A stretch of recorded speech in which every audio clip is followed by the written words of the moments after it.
Alright, by now we are in the third week of class and I'm recording this, and I think I've kind of gathered that the videos I'm making are too long. So I'm going to try something new on these next few videos and hopefully I'll get some good feedback from you all. Alright, so theorems on the determinant. This is why we care about the determinant. Here's a nice theorem. We'll prove it in class. Okay, so let's say you have a 0 row or a 0 column in your matrix. Then the determinant is 0. Okay, so here's our 0 row. Who cares what else is in there? What you should notice is you can expand across this top row, which means that when I take the determinant, every single coefficient is going to be 0. Well, a sum of zeros is 0, so we see why that should be true. And if I have a triangular matrix, the determinant is the product of diagonals. Again, you have this diagonal here, and you have zeros here. And let's say we have entries up here. It could be actually entries below it. What you can do is just expand along this first column, because you'll grab the first entry, and then you have the determinant of that matrix. And then all you pick up is that entry, and so on. And so as you go through this, you'll just pick up the diagonal entries as you expand. Okay? More interesting things. Now this right here is actually going to be quite useful as we move along. So let's see here. The matrix where you permute two entries, or two rows, well, that has determinant -1. If I multiply a row by a scalar via matrix, the determinant of that is just the multiple. And if I do the determinant of the alpha plus row ij, I get 1. In other words, there's no effect. Alright, if two columns are equal, then the determinant is 0. If two columns of A are linearly dependent, determinant is 0. The determinant and its determinant of a matrix and its transpose, they're equal. And anything up here where I say column, it's equivalent to saying row, because if you think about it, if the transpose and the matrix itself have the same determinant, then anything I say about a row is going to be the same thing I say about a column. Alright, now I went very quickly through these, and why is that? It's because this next slide is what we care about. So A and B are two square matrices, and E is an elementary matrix. So that's my Pij, that's my Ei alpha, or my Eij of alpha. Okay, if I take a scalar multiple of the matrix, then I just pull out that multiple to the nth power, where n, of course, is the dimension. Now this is the one I want to talk about. I take a matrix and multiply it by elementary matrix, and then do its determinant. That has the same effect as taking the determinant of each of those independently. So in other words, determinant is a function that obeys this property. Not all functions obey that property, not even remotely. Now, why is that even remotely interesting? Because it allows us to calculate the determinant by doing row operations alone. Okay, so we'll do that in a second here. Alright, A is invertible if and only if the determinant is non-zero.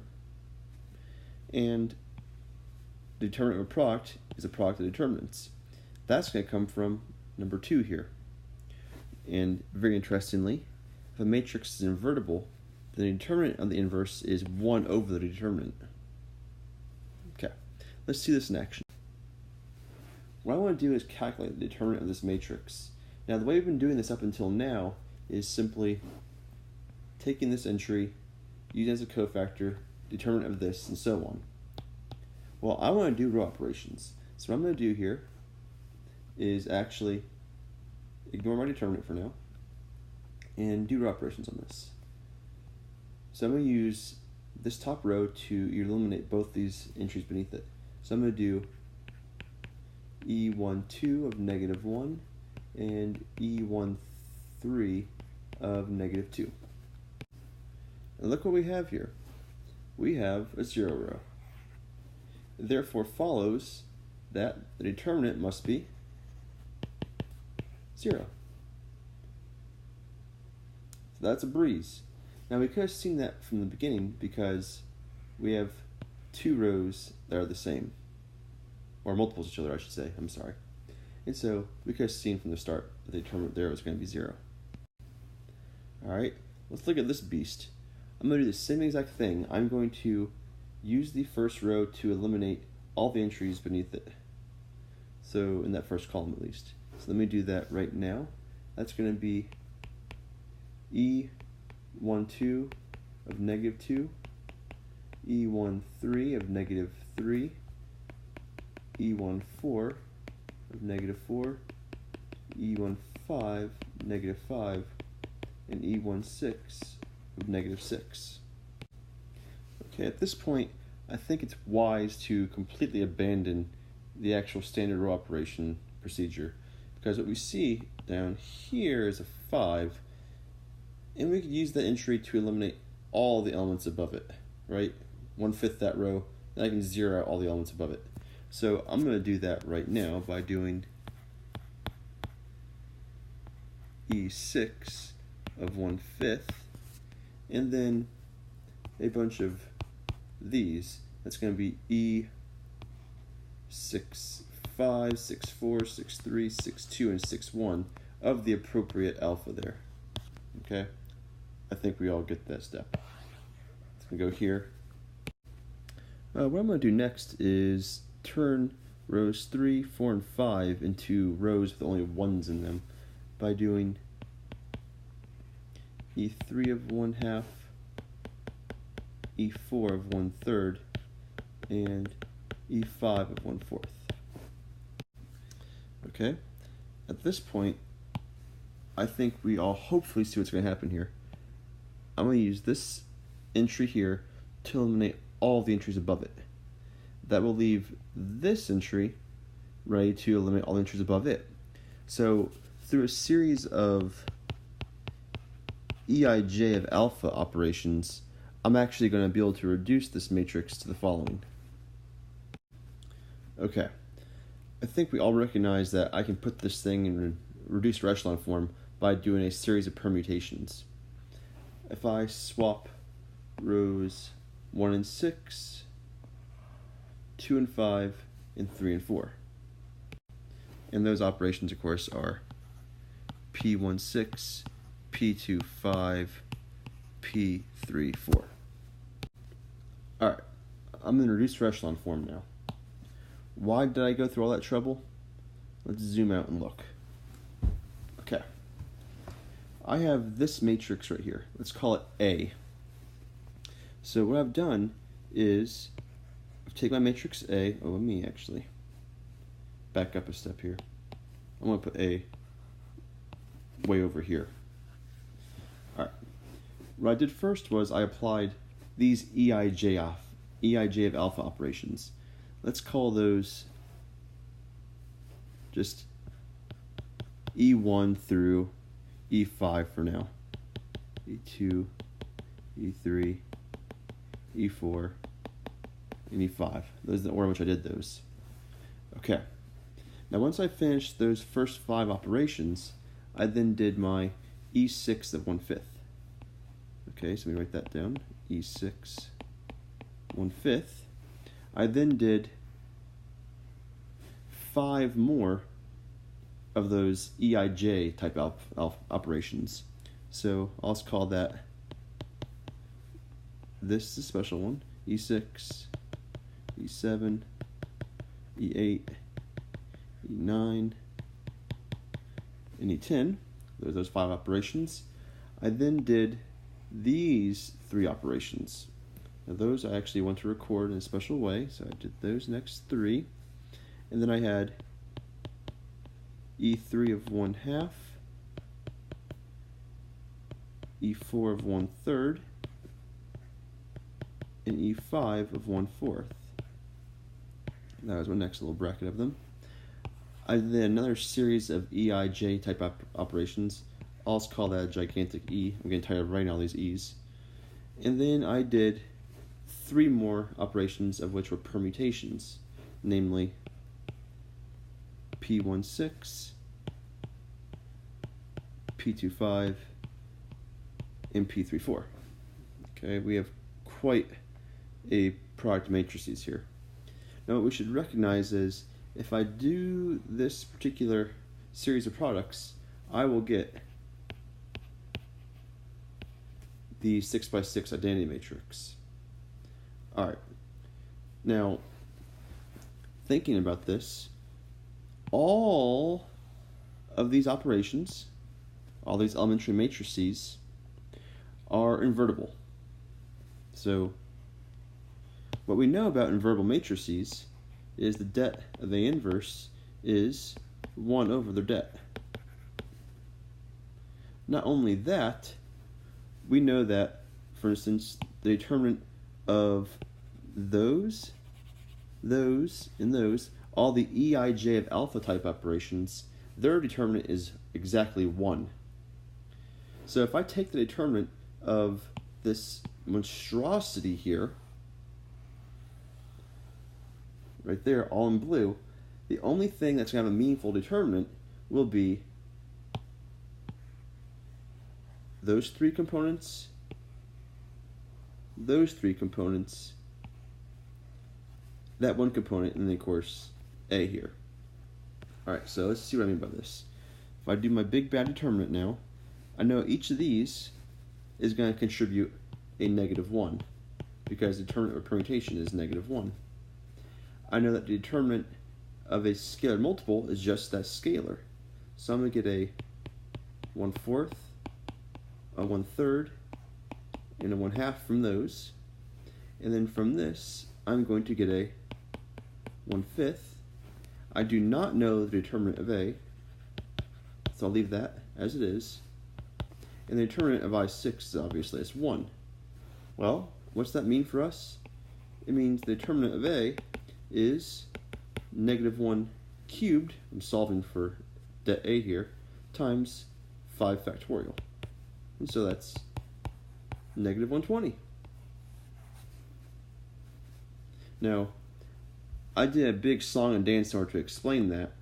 In practice, I think you see this could be a lot faster because you wouldn't actually record these operations as you do them. The only ones you'd actually mentally record are the scalar multiples and the permutations. And so you can see how that could be extremely fast in practice. Yes, here you have it, the invertible matrix theorem, yet again. I'll let you all record this into that gilded page, and I will just move along. And I'm not quite sure why this slide is in here. We'll move on again. Okay, let's see, where are we at now? We are recalling some definitions. First off, suppose you have a square matrix. The minor of an entry is determinant with row I and row J removed, and a cofactor is simply the minor with a sign attached to it.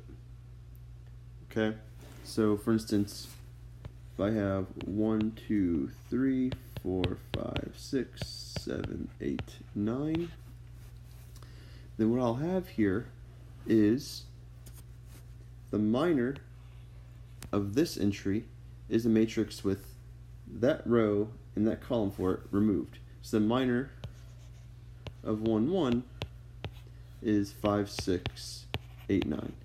Now you all already know this. This is how we actually calculate the determinant, right? That was my son in the background. He heard me say this and then decided that he needed to say 92. I think what he meant to say was 42. Nate, can you say 42 for me? 42. There you go. Answered everything. He knew it. Alright, so that's the minor. A cofactor is nothing more than you just tag a sign onto this. So C11, well, 1 plus 1 is 2, so that's -1 squared times this matrix we got up there. And so recall that this is how we actually calculate the determinant. Quick review for you. Alright, now a matrix has a cofactor matrix. Here's how you make it. Given your matrix, you take every entry and form it, the cofactor for it. And then once you take the transpose of that matrix, you get something called the adjoint. I know, this is completely out of nowhere. It's defined like that. ADJ of A, not adjective of A, but adjoint of A. Don't worry, we're going to do an example of this. Alright, here's why we care about this adjoint, which is going to be a pain to actually construct. It's actually a formula for the inverse. So A inverse here, it is actually a multiple of the adjoint. This is interesting because if you stop and think about it, this is very much the same formula that we got for 2x2 matrices, right? 1 over AD minus BC, and then you take this matrix here and actually form the adjoint. So actually let's do that. Let's see A, B, C, and D. Let's actually get the adjoint of this matrix. So we're going to do the adjoint of this matrix. Well, we first need to form the cofactor matrix. Well, the cofactor comes from looking at each entry, blocking off the rows and columns, and putting the entry there, and then giving a sign to it. Alright, the D stays positive because it's the 1-1 entry. This entry here blocks off those, and so we get a C here, but that's 1, 2, so there's a negative. This entry here blocks off those, so we get, blocks off those, and so we get B. That's odd plus an even, so that's a negative. And then finally, this entry here leaves us with an A. And then what do we do from there? We have to take the transpose, right? So once we take the transpose, we get D and A, and then negative B, negative C. And so there's the adjoint, and sure enough, that is actually the matrix that we use in finding the inverse of a 2x2 matrix. The way you prove this is you show that A times the adjoint is the determinant of A times the identity. We're not going to prove it right now. We might prove it in class. It's not too bad, but it's really not that illuminating either. Alright, so we want to actually get the inverse of this matrix. The way we're going to do that is we first need to get the determinant of this matrix, because we have to do 1 over det, and then we need to form the adjoint. Well, to find the adjoint, we first need to actually get the cofactor matrix.